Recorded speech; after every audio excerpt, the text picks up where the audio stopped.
Welcome everyone to our program tonight, Getting Started with Ancestry, Guidance with Elyse Ross. Elyse is a professional genealogist and owner of Last Leaf Genealogy. We're so happy that she's doing a return visit for the library. And this program is sponsored by the Holland Township Free Public Library. Elyse has researched in all 50 states, plus Italy, Germany, Ireland, and England. So she's had about 20 years experience doing this. So we're going to learn a lot from her tonight. So welcome, Elyse. Thank you so much. I'm so glad to be back talking to your patrons. And this is exciting because we are getting to learn about a special benefit that you guys get from being members of the library. So I'm going to share my screen and just give me a second to get it all the right place on my screen. Perfect. There we go. Okay, so yes, I'm going to ask, as we've already been told, if you could make sure that you are muted, but I do have the chat box open. So if you have a question, write it in the chat as we go along. It just says you can either click on it depends on what you see, but there's either a button at the bottom that says chat, or on the three dots, you click on the upper right and you'll see chat. And either way, you can send a message and it will come, and then we'll go over them at the end. So that way you don't have to try to remember everything that crosses your mind. So today we're talking about ancestry, and I want to start by introducing myself.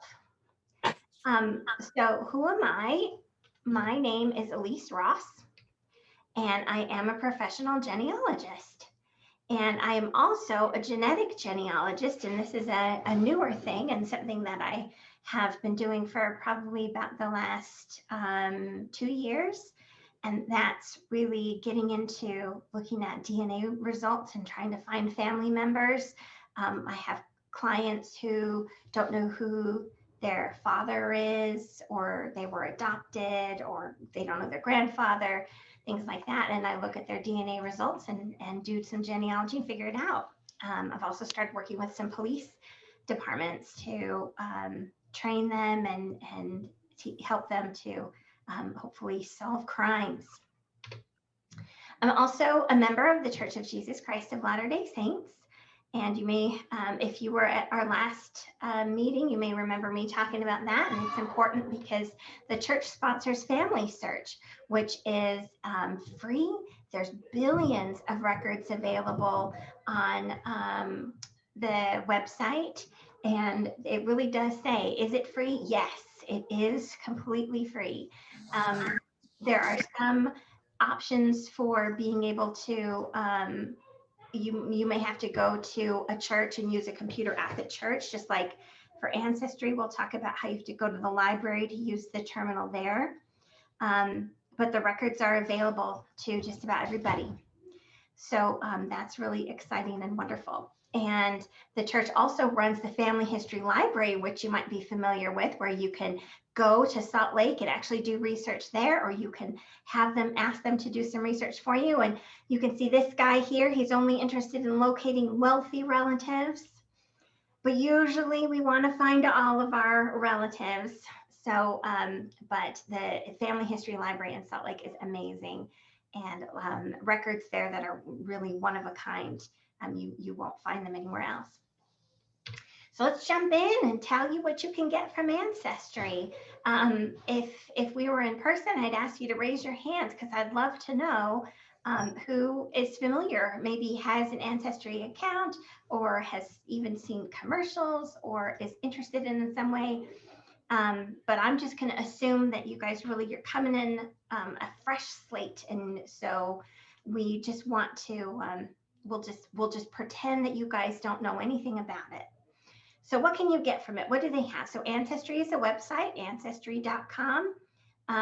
There are levels of membership. They're from a free account to a world access account where you can have records from all over the world and different spots in between.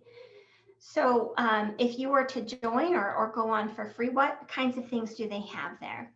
Well, first we get digital images. These are my favorite. I love actually looking at the images. So this one is a warrant of appraisement for a will. This estate has gone into probate, and all of the items need to be appraised for their value. And so you can look at this, and instead of it just being, oh, this is part of the will of, Joseph Reese, then you can also look and see, well, who's the administrator, who was the judge, who maybe else is listed in the document. So we love looking at those the actual digital images. There's also books that come in a digital image form that are also searchable by what's called OCR, which is optical character recognition. It's so big, we got to lay it down on the floor to take a. And I think somebody's not, oh, okay. So it's optical character recognition, which means that in this box here, you would enter your information and you would hit search. And then the computer will look through an entire book for you and try to find that information. And there's some limits. It's gotten a lot better over time. But one of the limits is that if you look at this name here, John Inslee Blair, it's kind of fancy. So the letters aren't always very clear. There's some white spaces in there. So the computer may not actually be able to read that name. So if it's an older book or it just wasn't imaged very well, it may not, the person you're looking for may be listed in there, but you just can't see them. So that can be frustrating as well. And sometimes you just got to go get in that book and you search and you're like, really feel like they could be in there. Just take a look through it anyway, because the computer doesn't always see. But Ancestry has a lot of books in there as well. There's also indexes, and these are interesting because what an index is, and for example, this is the New York State Death Index.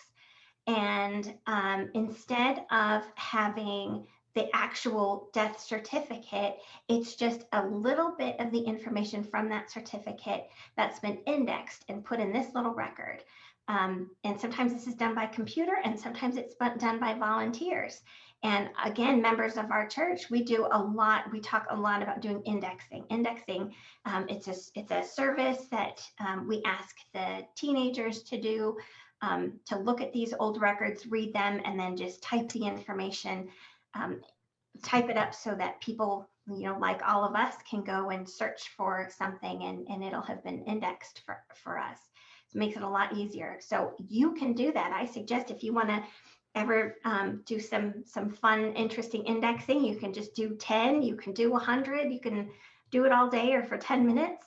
It's really fun. Go to Family Search and look at indexing and see how you can volunteer. But anyway, so this index, you can see, it gives us the name of John N. Smith, the age he was when he died, which tells us an approximate birth date, where his last residence was, his death date, his death place.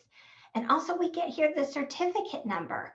And that certificate number is important because if we decide we want to order this death certificate, we know what certificate number to ask for and request.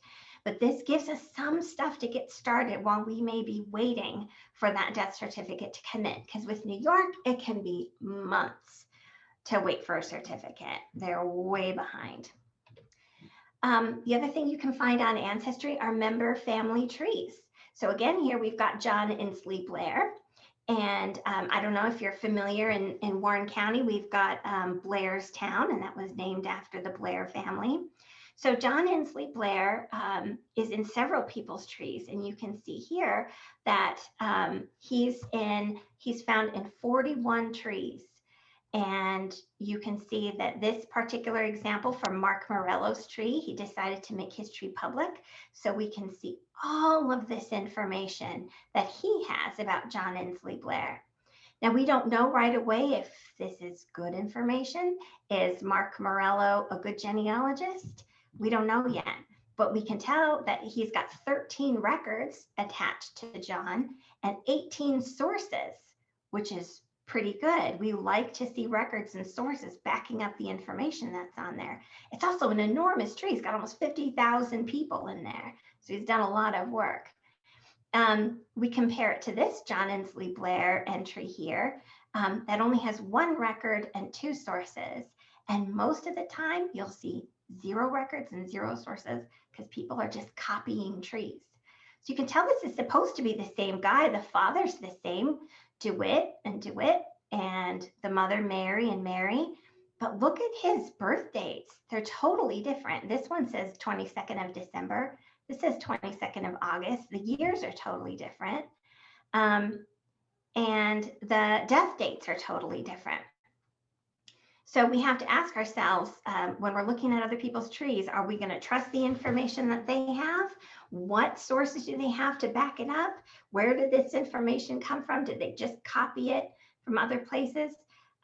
We don't know. So even though this guy he could be wrong and this guy could be right, it takes some research. But it's a great way to get started and to try to break through some brick walls to see what other information people have. So that's a wonderful benefit of public family trees on Ancestry. Living people are always hidden on Ancestry. Even if you've made your tree public, it's just they're going to hide the living people for privacy purposes. You can choose to, once you start building your tree, you can choose to have the whole thing private so no one can see anything.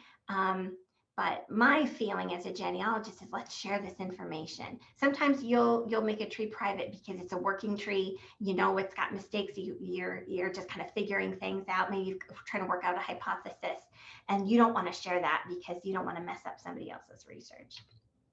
Anyway, so here we see our different sources. Then, like we talked about, we've got DNA, which you've probably heard of or maybe taken a DNA test yourself. And this is an example of what your results will look like. They separate your matches into different categories. Here we have Howard, who's a close family because of how many centimorgans we share. And a centimorgan is just a measurement of DNA. It's like, tablespoons or cups kind of, or maybe it's actually closer to inches as far as DNA is concerned. But so it's just a measurement. So the more you share with somebody, the more closely you're related. Now they can't tell, Ancestry can't tell exactly how you are, so they give you a range. They say first to second cousin, but somebody who shares this many centimorgans may share, they may actually be a half sibling. Maybe they're a half first cousin. Maybe they're an uncle instead of a cousin, things like that. Or, because there's just so many different ways we can be related to people. So they just give you a range and they say, go ahead and figure it out. But it's a great way to share that information. And some people choose to just take the test and they never put in a tree. So you see no trees here. Some people just enter themselves and maybe their parents, and I'll get real excited and click on it and just says living. And I'm like, oh, well, that's not going to help me figure out how we're related. And then some people have a pretty good tree that you can actually look at and try to make those connections. So we love the DNA. That's fun too. Ancestry is also a place you can store your tree. It's not a paper tree that could be lost in a fire. It's not on your own hard drive where maybe it could crash and you might lose the digital information. It's in the cloud, it's protected, it's safe, and it's really super handy for attaching sources and documents to the individuals that you have there. So it's a great safe place to store your tree, and you can download it anytime you want. You can download what you've got into what's called a GEDCOM file. And as long as you have a program on your home computer that can read it, you do whatever you want with it. You can share it with other people. You can change it on your own, all kinds of things. So it's a place you can store it and take it with you anytime you want. It's also a place to share information. So this is an example of a picture. My husband is the repository of pictures, spoons, my gosh, postcards, a million different kinds of things that people say, I think this is important. We don't want to throw it away. We'll give it to Jim. So that's how my husband gets so much stuff. And one of the things was this old picture. And thankfully, his great grandmother had written on the back who everyone was and the date it was taken and where it was taken. So I was able to, I just took a snapshot of it with my phone. I uploaded it to Ancestry. And you can see that all these people here have saved this picture to their family tree too. And so that's exciting for them. Maybe they are a descendant of the sister of my husband's great-great-grandfather. And so they want Jenny's information. Maybe they've never seen a picture of Jenny and this is the only one that they have. So that's really exciting. So let's talk a little bit about the differences in Ancestry accounts. And so let's start with the free account. What are you going to get if you just sign up for free? Again, you're going to get the place to store your tree. You can share pictures, and there are some collections that you can search and see. There's not very many, but there are some. You can also use that free account and attach sources, your own sources to those people. And we're going to talk a little bit about how this is helpful later. Now, what can you get with a library account? Now, I haven't been to the Holland Library. I'm not exactly sure how the process of logging on goes and all of that. If I was able to do that, I would have done that, but I'm sure that there are very helpful people there who will help you figure it out, how to actually get on. But usually with a library account, because it's shared by everybody, you can't build your own family tree on it because it's an account that belongs to the library. And there are more, but still not all the collections that you'll have, but there are so many more than you're going to get with just the free account. You'll still see some things that maybe would require some payment, but then you can decide for yourself after you've been doing research for a while if it's worth it to pay for it. It may not be. Between a library Ancestry account and Family Search, which is free, that may be all you need. You can also save or send the documents that you do find. And we'll again talk about this a little bit more and how you can use both a free account and a library account together. Because I don't know about you, but I'm all about saving money. I pay for, certain subscriptions to things because it's my job. And, that's just part of the cost of doing business. But if I didn't, it would be a lot harder to justify kind of spending money on things. So if you have the opportunity to have this stuff for free, boy, is that the way to go. So how do you create a free account? Well, first, you're going to go to ancestry.com. You're going to sign up and you're going to not choose free trial. This is just, you just want a free account, not a trial of their paid account. Once you've done that, you're going to start by creating your tree. And right at the top, it's going to say trees, and you're going to click on that. You get that little drop down, and you're going to choose start a new tree. Now, if you already have, I don't know, maybe you've been working on Ancestry for years and years, and you already have a family tree, maybe on some software that you have on your home computer.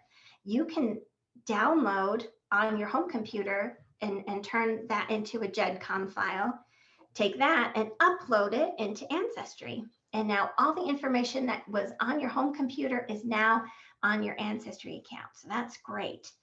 But you can also just start a brand new tree. So let's do that. And this is what it's going to look like. You'll click on this little thing that says add a person. You're going to enter yourself. And then you're going to need to enter at least one more parent. So you put in yourself, and then you either put in mom or dad. And then once you get to that point, that's where you can have some fun. So let's click on James Jones, who we're putting in as the grandfather here. And so this will pop up, and then you click on that hyperlinked name and you get to his little home page. This is James's, it's like his little Facebook profile page. So he's got his own page. He's got his name, his information. Right now it's just a little picture there, but you can, add in a picture yourself that you might have of this relative, and now he's got a profile picture just like you do on Facebook. Isn't that fun? So, and this is another place where you just keep adding your family. And I always say to start with the family that you know, and then you can work on adding family that you don't know. So we're going to start by maybe clicking on add father. If this is if you know your great grandfather, the more information that you can put in, the better it's going to be, the better hints that Ancestry is going to be able to give you. So click on add father. You can also click on this little button, which has an add, which says add, and you'll get a drop down that looks like this, where you can choose who you want to add onto there. And that will allow you to add all kinds of people. Now, again, something to point out here is if you want to add a sibling of James, you have to add at least one parent. Sometimes I'll just put in the last name. If I don't know who James's parents are, I would just click add father, put in the same last name, and then I can start adding siblings to James. I have to do that quite a bit. All right, so once you've got all the information in for James, you can see here, over here, we've got a father for him. We know his father's name and about when he was born. You can put ABT, means about. Put in the information that you have, and Ancestry is going to look, and they're going to see, is there anybody else who has a family tree on their on this website that's the same, that matches yours, and they're going to give you some hints. And again, this is computerized. You can't just trust it. Not every hint you get is going to belong to your relative. You've got to really think about it and be real careful before you start adding sources, because sometimes they don't belong to you, or sometimes 5 of them will belong to your relative and 1 won't, and that one can really mess you up. So let's look at these hints what they look like on the free account. So that's where it shows you hints. We see 3 hints there. Now this, for the 1930 census, it says start free trial. So what this is telling us is that we're not going to be able to look at this record. We can't, with a free account, we can't look at the 1930 census. That's why all of this information here just says given name, year and location. So we know this is something we would have to pay for. I'm not even going to bother clicking on it. And this is what it would take you to if you did click on it. Oh, sign up for a free trial. No, I don't want to. So I'm going to click the back arrow. And instead, I'm going to look down here at the 1940 census. Now you can see it says review, and it's got all this indexed information here from the record. So let's click on review. And this is where you can start to add your sources and information. So in here in the middle, we've got all of this stuff that has been taken from the actual census record, and it's been indexed here, usually by a volunteer. Again, sometimes by computers, but usually just somebody typing it up. And it's not all of the information that is in that record. There's going to be some things that you're going to see that are different. Sometimes people make typos, even though there's redundancy. It's not just one person doing the index. Usually, I think it's 2 people who actually enter the information and 1 who reviews the information. So there's a lot of redundancy to check to make sure it's being done properly. But you want to look at it too. So you're going to click on that image and you're going to look at it. And here's what it'll look like. This is the 1940 census for James C. Jones, and it highlights the family that you're specifically looking at. And you can zoom in on it, and you can see that it says Jones, there's James, and he's the son of Donald M. and Elsie, and Barbara and Mary are his siblings. And, I guess Elsie is his mom. And then anyway, those are the kids. So now we know that James's dad's name was Matthew, not Donald. So we know this isn't going to be the right record for him. But let's say it was. Let's say oh no, that's right. His first name was Donald. His middle name was Matthew. That's the M stood for Matthew. So this is him. Well, you're going to go on the upper right-hand corner up here where it says save. Now again, remember, this is the Ancestry, the library's Ancestry account. So this belongs to everybody. You can't just save it to your personal tree. So, oh no, we're not there yet. This is your free one. Aha, okay, so this is your free account. So you're going to click on save and it's going to take you to this page. They're changing this a little bit. They're starting to have it pop in from the side, which I don't really like, but you can still right click and open it in a new tab anyway, whatever. Let's not get into that. They change things, they try to improve things. You know how technology is, but anyway, this is what I'm familiar with, and what we've got. You can still see it this way, even though it's changing a little bit. But so you've got side by side, you have over here is what you already have in your tree, and over here is the new information that's coming from this record. So we can see that that all this information is new, including we've got a middle initial for James and his residence where he was living at the time. We also have down here a parent. You can click this little checkbox and it'll add this person to your family tree. Donald M. Jones will be added to the family tree. You can also, if you're saying, oh no, this is his stepfather, or no, this is someone else. It's not a new person. It's someone else. I already have Donald in the tree, or I know this is actually Matthew. We already have Matthew in the tree. Then you'll click not a new person, and then it'll pop up and you just pick the correct person that is listed as James's father. So it's real easy. And then the next thing you know, this record is attached to James in your family tree. So another way you can search for records, let's say you've gone through all your hints, you've done everything you can there. You've reviewed the ones you can, and you can't look at the ones that aren't available. But if you click this, there's two places to search, two ways to search for information. If you're on James's little Facebook page and you click on this search button that's right next to tools and things, if you click on search, it will pre-populate all of these fields with everything that we already know about James. You don't have to retype everything in. It takes it all from your tree and puts it in there. And then it gives you all of these results. So we've got 1,144,000 plus results for James Jones. They're not all going to match our James. So, and it's also really frustrating because sometimes the top results are going to be the most likely to fit your guy. And as you go, page after page after page, they're less likely to be a good match. But that's not always true. So how are you going to narrow this down? There's our pre-populated information. But here is how you can filter this. Let's say we're definitely just looking for one certain kind of record. We really want to see maybe death records, or we want to see census records. That's where we would choose that. So the other thing to look for when you're using your free account is this little section here, and they're color coded. Like this one's a little gray and this one's white to show you here's one record, here's the next record, and the third one.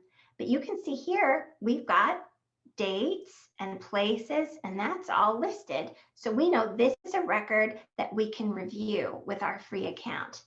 Down here though, you can see it's not telling us anything. It just says for the and Social Security Applications and Claims Index, great place to find information, but we can't see it for free. It just tells us New Jersey, and that's it, and that he died in 2000. So that's not really going to be super helpful if we already know that. And again, if you did try to click on it, you're just going to get the free trial information. So back arrow, you're going to go instead. This is when you're going to go to the library. You really want to see that record. What is it going to look like when you go to the library to do some research? So the best thing to do is to have a plan. Before you go, once you're at home, write down who you want to research, what questions you have, what information you're looking for, because you're going to get to the library and you're going to forget.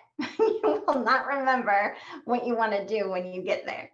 So write it down as you're researching. Write down specific records that you want to look at. And once you're there, then you've got your research plan ready to go, and you can just jump right in.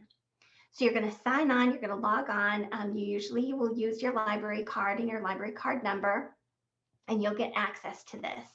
And once you sign on to Family or to Ancestry, the homepage probably will look like this. Again, it's been a while since I've been there and they are changing some things. So I'm not 100% sure if this is still what it looks like, but it's going to be about the same. So this is the home page for the library Ancestry edition. And you've got all these different kinds of research aids that'll give you hints how to use the records and the resources that they have. For example, here's the census section. You could click on this and find census tips and follow your family using census records, 5 steps beyond the 1910 census.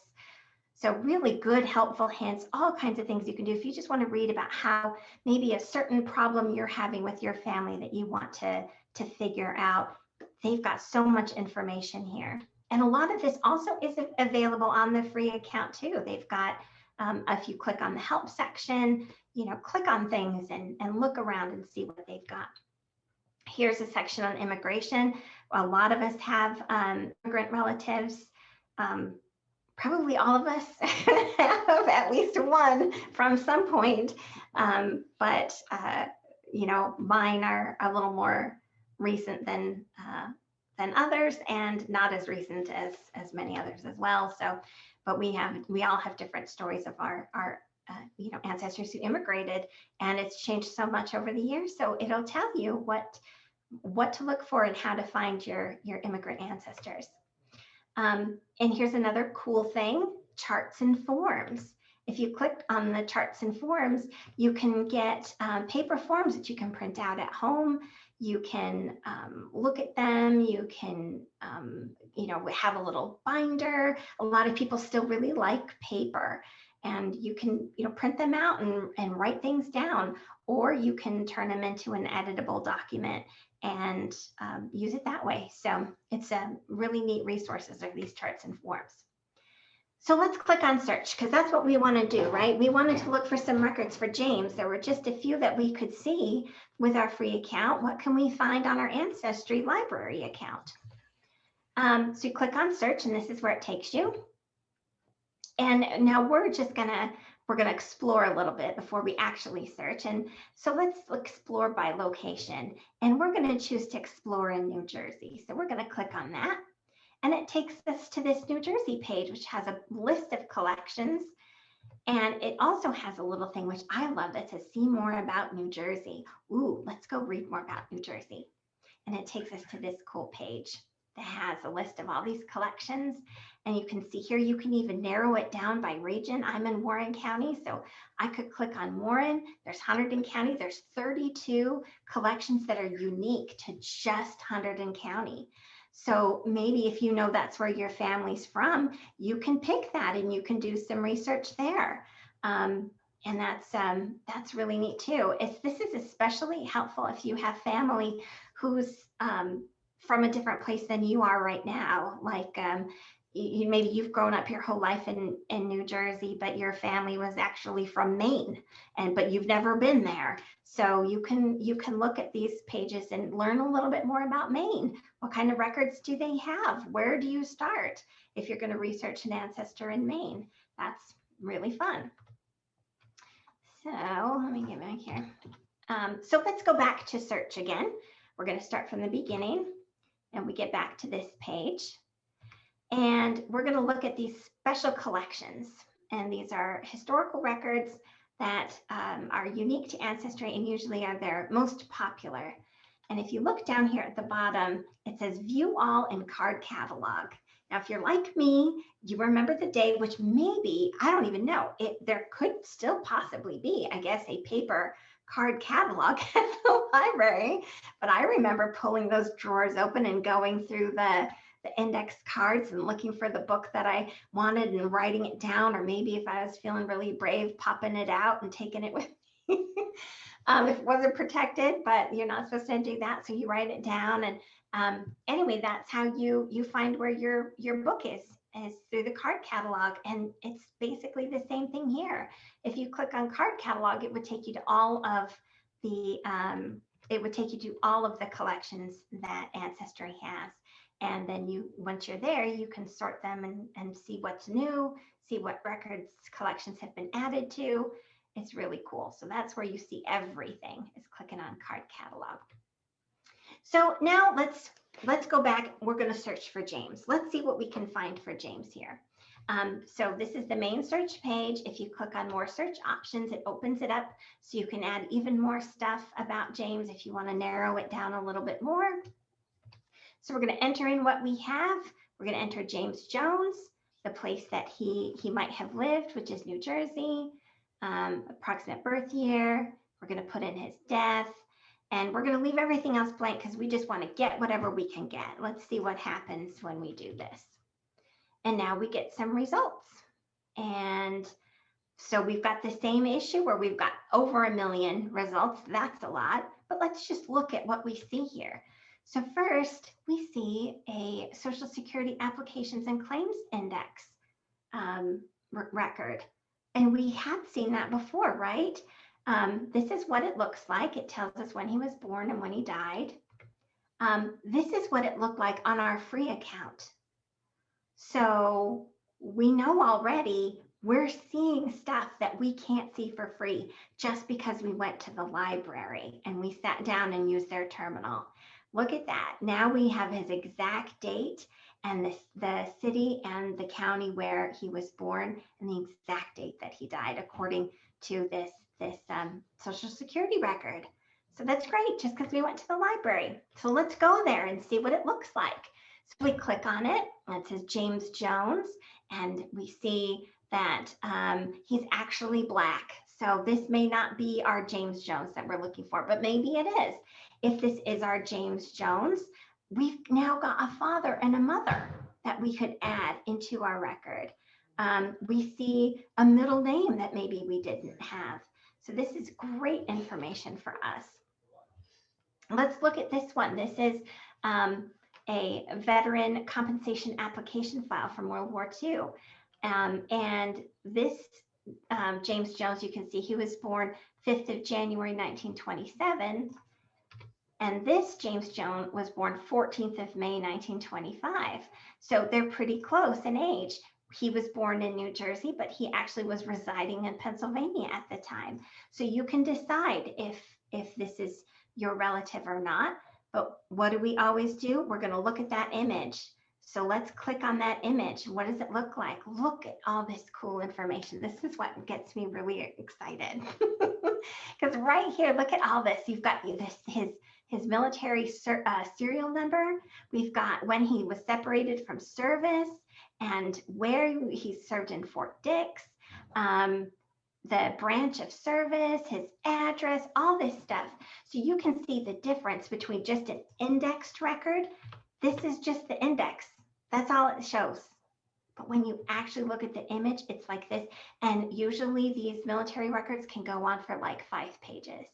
And now sometimes they even will have lists of children. And if someone has a disability, there's really great genealogical information. So always, always look at the record.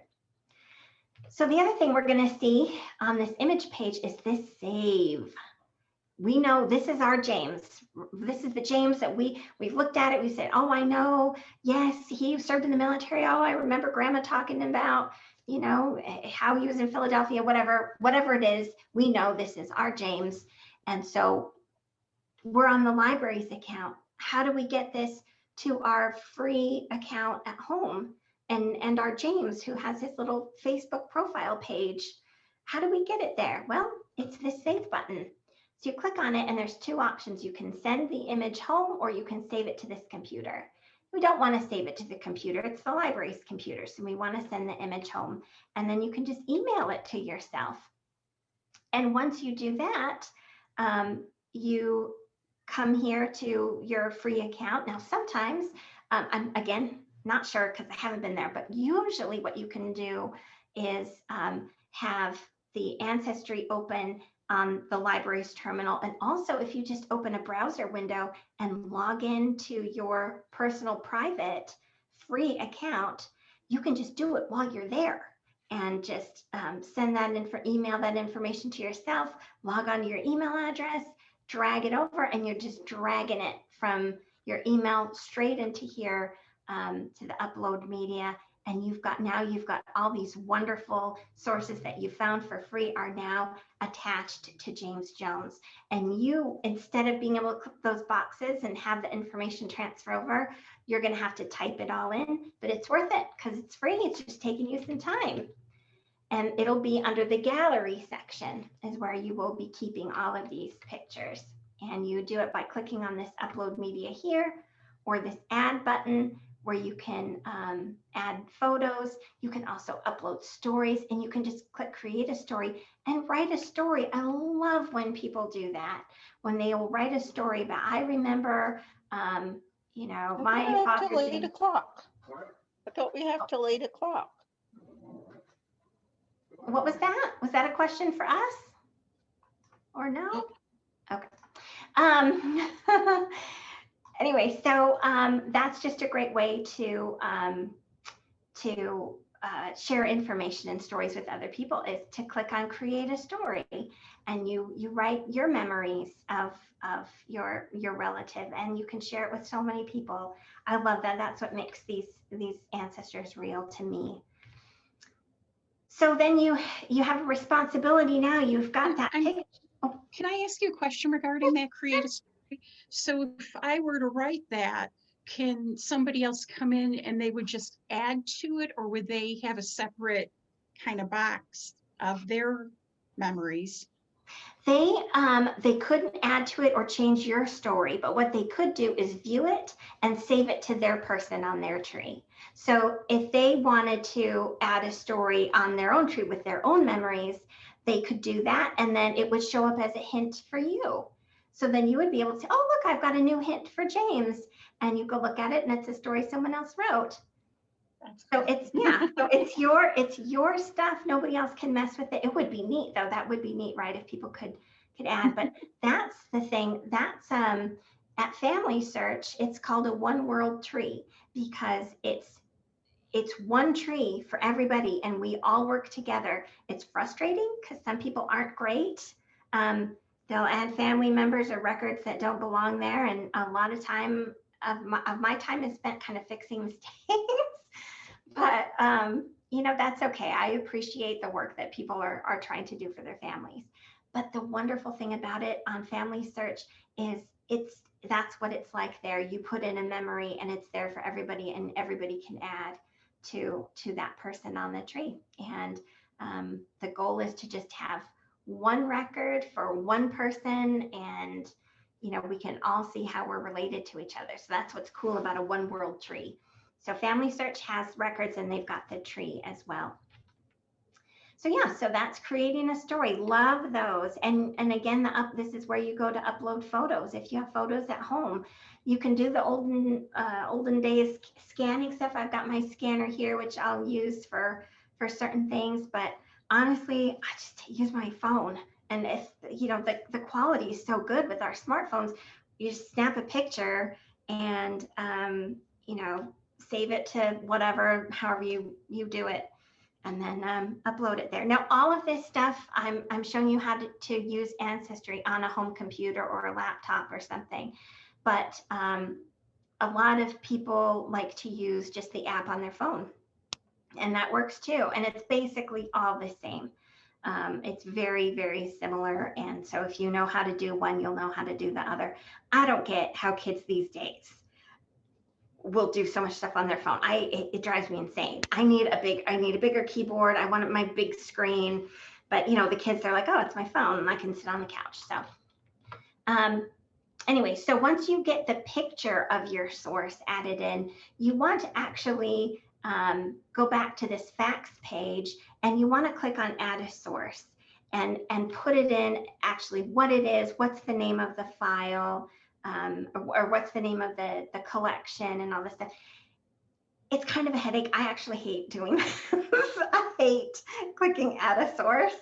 That's why I like just, you know, copying the stuff from Ancestry to my tree, because, you know, since I pay for it, I get a lot more of that. But there are still times that I need to add a source, and it is a hassle. But good genealogy, that's what you got to do. You got to put in there where you found that information. so other people can find it too. This is also really neat. If you, let's say your grandfather or father has passed away, and there's an obituary online, you can just click add a web link and put the link to the obituary right there. And then anytime you can go and click on it and go to that obituary. The problem is sometimes what you need to be careful of is that Legacy, which it sponsors a lot of these online obituaries, they don't keep them there forever. So in 10 years, that obituary may not be there anymore.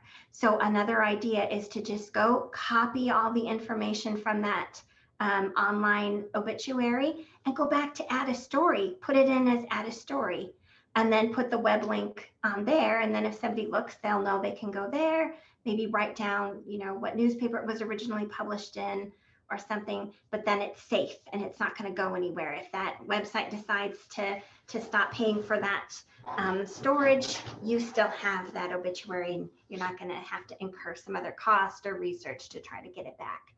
So always keep that in mind with web links. They do go away sometimes, but it's still fun and a good way to get information quickly. So something else you can do here is this tools button. And here you've got some different options. You can view this person in the tree. Where do they, where do they sit in the whole vast configuration of things? Sometimes I'll get confused. I'm going over here and I'm going over here and I forget, okay, who is this person? And so you can view them in the tree. You can also add notes. You can make comments. Notes are just for yourself. Comments are for anybody. Anybody can look and see comments you've made, and other people on a public tree can come and make a comment. And you can't delete it, which is a little irritating to me because sometimes I want to delete their comments, but it's nice to have a way to talk to each other about trees. But the notes are always just for you. And sometimes we will end up having duplicates in our trees. We end up finding out, oh, I'd already entered this person, or I accidentally added this person in when they were already there, or maybe it's a relative that you're related to twice somehow. You can merge with a duplicate, which is right here underneath the red box. It says merge with duplicate. So I'm going to just close with talking a little bit about just your basic hints, what you want to do with genealogy. And you want to start by working backwards. Start with yourself. If you're going to get a free ancestry tree like this, go to your personal page. Put in your information. Where did you get married? When and where were you born? What hospital were you born in? Write that information about yourself. Go to create a story and type up something. It doesn't have to be really long. Just type up a little bit of, I was born on this day in this hospital, and my mom, like for me, it was my mom, the nurses said, oh, you take forever having a baby, so I'm not even going to call the doctor. And I was holding you in she was holding me in her arms when she looked out the window and saw the doctor pulling into the parking lot. That was the story of me being born. And that's fun. So take some time to create a little story for yourself. And then you can do that with each one of your family members too. So get the information about you, then work on your parents and your siblings, and then you can move on to grandparents and aunts and uncles.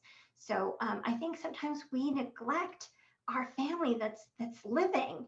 We've got to collect information about people now that we know. Write down their stories and their information. I will go through my tree every now and then because I've got cousins that are still having babies, and it's like, well, what's Rosie's middle name? Because I don't know it.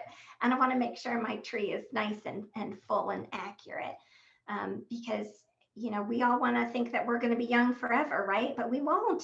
And someday, if we're lucky, someone will be searching for us, and we want to leave them with a record of our lives and have something, a gift to give them. So also be complete. And if you were there for my first presentation, I talked about searching for relative Blair Howell. And for Blair, I was not complete, and I missed a big part of his life because I wasn't complete in searching for him, and I just gave up a little too quickly. So we want to be complete. We don't want to leave anybody behind. And be careful. Again, when you're looking at other people's trees, or you're looking at those hints, or you're doing searches, remember, it's a computer doing this most of the time. You don't know that these records are right and for your person. So use that beautiful brain that God gave you and really think about if this record really belongs to your person. Because the worst thing that you could do is to build a family tree that's not yours, and then you're climbing the wrong family tree. And then you find that you have wasted so much time and effort on someone else's tree. A client that I just finished a project for earlier this week, that's what she hired me to do. She thought that she had found a connection. She's like, I think that that Isaac's parents are John and Sarah, but I can't figure it out. Can you please research this for me? And I did some research, and my conclusion was that it didn't look like John and Sarah had a son, Isaac, but it was this other guy. It wasn't your guy. And so, they might be related, maybe they're cousins or something. So, but that's how, we have to be so careful. And she was disappointed, but she took the news like a champ. It's not fun news to hear, especially because he was a Revolutionary War soldier. So she was really excited about that. But anyway, we got to be careful with those things. And then just quickly, why do people hire a professional? Like I've said, some of you may be experienced or interested in getting more experience, but why do people hire me? Because skills, I've got the resources, like we talked about, that I pay for things because they're part of the cost of doing business. I'm constantly doing training, and then I have the time to do it. Some of you might be retired and you've got the time too, so that's fun. Maybe you could get more involved in genealogy.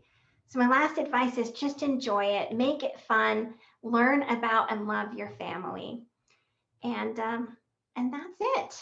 So yes, I'm going to look at some of the chats that have been sent. So yes, and Amy's right as far as Alyssa's concerned about identity theft. Yes, living people are not shown on Ancestry.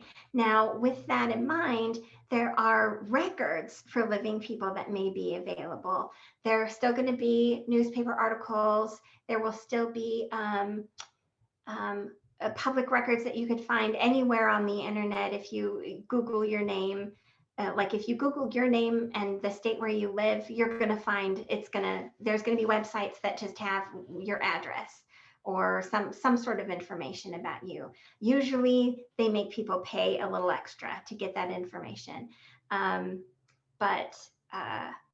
Yeah, so there's still some records about living people that are on there, but not a whole lot. And that is not the easy way to steal someone's identity, would be to do it through Ancestry. So there's some records on there, but yeah, it's really, really hard to find living people if you're doing, which is another reason why get your information now. So, but I'd love to take questions if anybody has questions. I know we kind of went through a lot of stuff real quick. So if there's something that you want to learn more about or have questions about how it works, ask away. We've got some time. I have a question. Okay. What are your thoughts on, I've seen, I think it's called newspapers.com, where you can, I don't know how far back they go, but what are your thoughts on using it? Is it worth it, or can you get that information elsewhere? I absolutely love newspapers.com. It is one of my favorites. I use it constantly. They're limited, they don't have everything. It's really spread around. There's a few different sites that have newspapers, and everybody has a limited number. Obviously you're dealing with not just 50 states, but thousands, who knows how many cities within those states that all have individual newspapers from various times and whatever. It's just going to depend. It's going to depend on where you're searching. They've got great collections for some places and not great collections for others. So you kind of have to know your family. I mean, obviously for me, because I'm searching for all kinds of people in all kinds of places, sometimes it's amazing and sometimes it's not. But there's some free websites too that have newspapers on them. And I know we talked a little bit about Cindy's List, which is a website. You can go on there. She's worked real hard to kind of compile a bunch of links. So you can go on Cindy's List. You can just search, do a quick search on genealogical news or historic newspapers. The Hudson Valley, HVRC, I think is what it is. They've got some great newspapers, and even different libraries. The Livingston Library has an old newspaper that I didn't find anywhere. Didn't find it on Cindy's List or Elefind or any of these other places where you can find, compilations of links, but it's there. And so sometimes you just got to get in there and really look. Once you know where you're researching, look at the libraries. Libraries amazing. Look at the local historical societies and their pages. They've got stuff too. So that's the best thing to do, is narrow it down to where you're looking. But yeah, I love newspapers. Oh my gosh. And the other thing you can do, if you're not on there a lot, if you go to certain, if you go on Facebook and you join some historical society groups and stuff, and just say, hey, can somebody look up an obituary for me or do a quick search for me? People will answer in like 5 minutes. They'll do it for you. They love it. They love finding newspaper articles. So they're paying for their account and they'll do it for you. And it's really nice. So that's something good if you don't think you're going to be using it a lot. Ask for help. People want to help. Anything else? Anybody have questions about maybe their personal searches or problems they've had or things they want advice about? There's a question from Helen. Elyse, are foreign records available on Ancestry or Family Search? Oh, excuse me. Yes. Again, it's going to depend what country you're looking at. Family Search does have a lot of foreign records. Ancestry, the paid account does. There are some, I do limited research outside of the US, so you can pay per record for, some are free, some you have to pay for, some it's worth to pay for, like a 3-day pass kind of thing.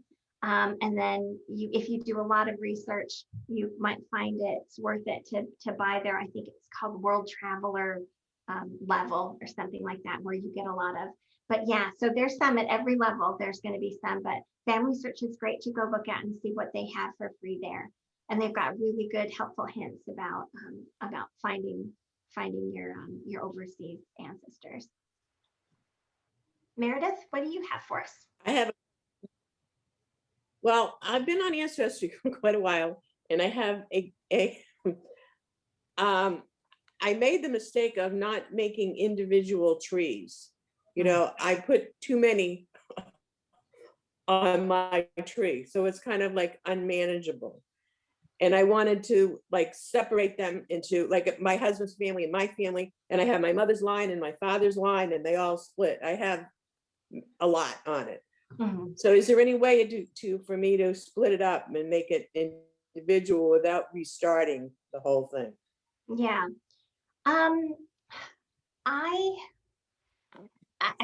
There was a point when I tried to do that, it was long ago, that I tried to do that exact thing, and I did not find an easy way to do that. I really didn't. I have not found an easy way to split them up. But I really like having everybody in one tree. I have the same thing you do though. I've got a tree for me and my family and one for my husband and his family. But everybody likes to do it a little differently. So as far as I know, there isn't an easy way to do it, but you could probably go on to the help pages and see if there's something, it may have to do with, downloading a GEDCOM file and, kind of just. And then like to print it, I never figured out how to print it because you just get little sections. Yeah, it's just going to be little sections like that. You'd have to do many little sections. Yeah. I don't think there's a way to print out the whole thing in one. Because I have, the lines back to like the 1500s Mhm. in England, and so it's That's quite a cumbersome. exciting. Yeah, that's great. Great. So it's quite a cumbersome tree. Yes. Yeah, those are fun though. That's what we want. We want to go back as far as we can, right? That's the exciting thing. Well, my grandmother was a genealogist, and so I had hers, which was good. I got it after I started in Ancestry, so I could compare what I had to what she had. Mhm.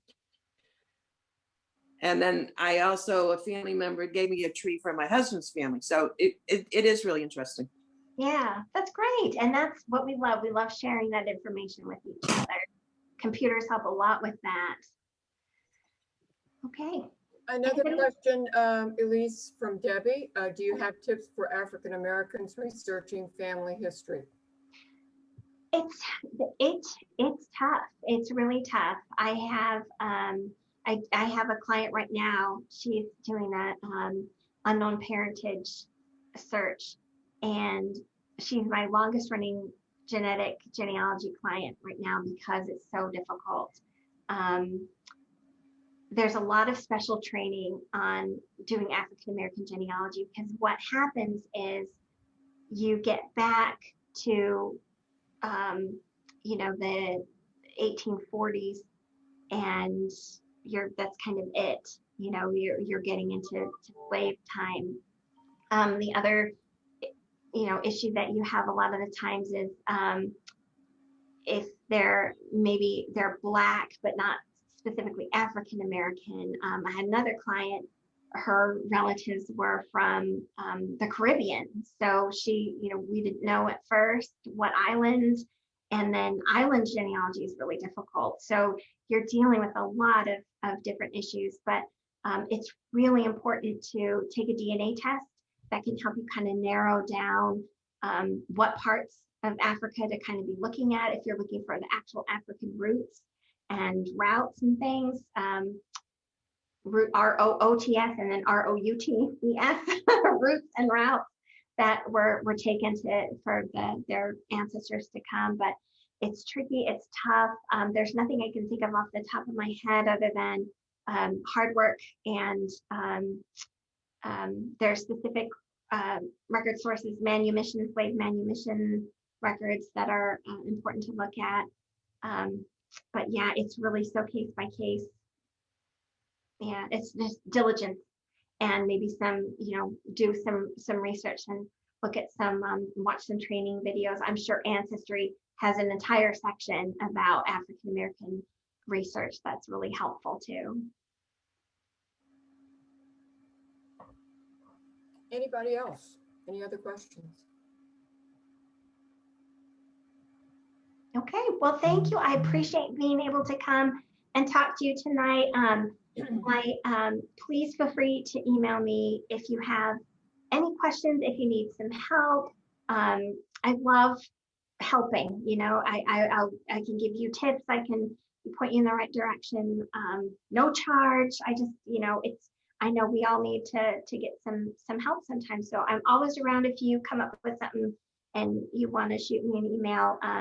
My website's lastleafgen.com, and feel free to go there and find my info and send me an email. We can chat about your concerns, or if you need some tips.